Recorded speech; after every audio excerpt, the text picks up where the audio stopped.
যে দলটি নিজেকে সৎ দাবি করে, স্বঘোষিত জান্নাতি দল, তারা কি করে জাল ভোট দেওয়ার এরকমের পরিকল্পনা করে আপনারাই বলুন। ওরা আমাদেরকে পাপী মনে করে, কিন্তু আমাদের কারণে আমরা ইলেকশন ইঞ্জিনিয়ারিং করতে পারি কিংবা জাল ভোট দিতে পারি, এরকমের আশঙ্কা কিন্তু তাদের মধ্যে নাই। কিন্তু তারা ইলেকশন ইঞ্জিনিয়ারিং করবে এবং জাল ভোট সহ বিভিন্ন রকমের ষড়যন্ত্রের মাধ্যমে আপনাদের যে ভোটের রেজাল্ট তাদের পক্ষে নেওয়ার চেষ্টা করবে। সেই চিন্তায় গোটা বাংলাদেশ আজ গুম হারাম করে নির্গুম রাত পোহাচ্ছে। বন্ধুরা আমার, এই যদি হয় তাদের সম্পর্কে বাংলাদেশের মানুষের ধারণা, তাহলে তারা কেমন সৎলোক আপনারাই সিদ্ধান্ত নেবেন। এই অবস্থাতে ইতিমধ্যেই আমাদের নেতা জনাব তারেক রহমান এদেশের প্রতিটি শ্রেণী পেশার মানুষের অধিকার নিশ্চিত করার জন্য বিভিন্ন পরিকল্পনার কথা বলেছেন।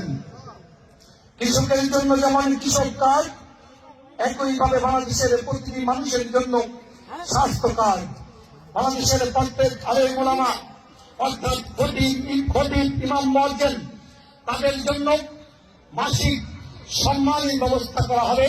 তাদেরকে প্রশিক্ষণ দেওয়া হবে যাতে তারা বাড়তি রোজগারের জন্য কোনো ক্ষুদ্র উদ্যোক্তা হতে পারে। তাদেরকে বাৎসরিক বিভিন্ন ধর্মীয় উৎসবে বোনাস দেওয়া হবে, প্রণোদনা দেওয়া হবে এবং এইগুলো মুসলমানদের পাশাপাশি অন্য যে সকল ধর্ম রয়েছে, হিন্দু, বৌদ্ধ, খ্রিস্টান, তাদের ধর্মের যে সকল পুরোহিত, যাজক কিংবা স্কলার রয়েছে তাদের ক্ষেত্রে সমানভাবে প্রযোজ্য।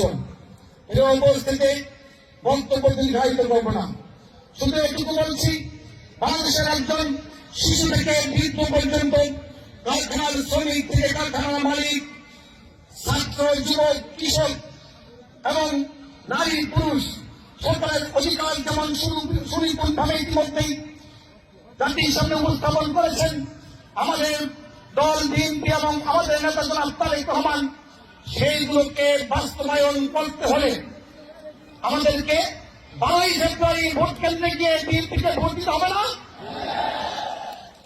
আপনার শুধু একা একা ভোট দিলেই হবে। চব্বিশ মন্ত্রায় 5,02,000 ভোটার রয়েছে, তার মধ্যে নারী এবং পুরুষ ভোটারের অনুপাত হচ্ছে সমান সমান, অর্থাৎ 2.5 লক্ষ নারী ভোটার রয়েছে। যত সহজে আমরা আপনাদের কাছে ভোট চাইতে পারি, অত সহজে আমরা কিন্তু মা বোনদের কাছে ভোট চাইতে পারি না। মা বোনরা পর্দার আড়ে থাকেন, পারিবারিক কাজে কিংবা গৃহস্থালী কাজে ব্যস্ত থাকেন, অনেকে চাকরি করেন, কিন্তু তাদেরকে ভোট করবেন তারা সময় আছে মাত্র 2 দিন।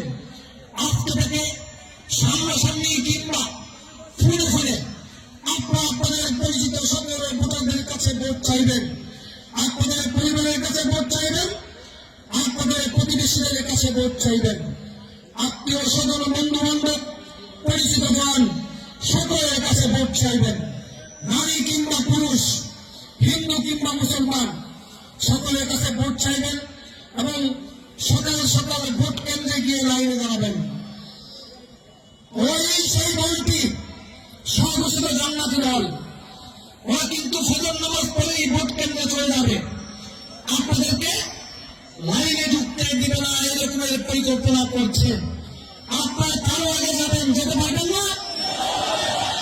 ফজর নামাজ পড়ে আপনারাও চলে যাবেন, বিনা কারণে কেউ লাইনে দাঁড়িয়ে যদি 1 মিনিট সময় নষ্ট করে আপনার সাথে সাথে প্রতিবাদ করবেন, আইন শৃঙ্খলা রক্ষাকারী বাহিনীকে জানাবেন।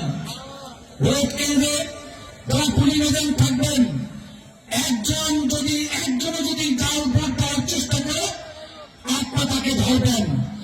ভয় কি করবেন সেটা আমি বলতে না, তারপরে আপনারা তাকে পুলিশে দিবেন। কেউ যদি ধানের ভোট নিয়ে আসে তাকে ধরবেন। একটা ব্যালট ভাঁজ করলে কতটুকু পুরো হয়, 2টো ব্যালট ভাঁজ করলে কতটুকু পুরো হয় আপনারা কিন্তু বুঝবেন। অতএব পুলিশের ব্যালট পেপার যদি ধরা পড়ে কি করবেন সেটা কল্পনা,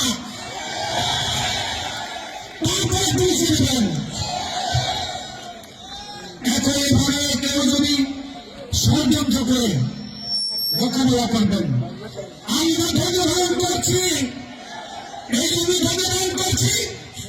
ও মারামারি করতে চায়, মারামারি করলে ভোটাররা ভয়ে ভোট কেন্দ্রে যাবে না, এই জন্য আমরা ধৈর্য ধারণ করছি।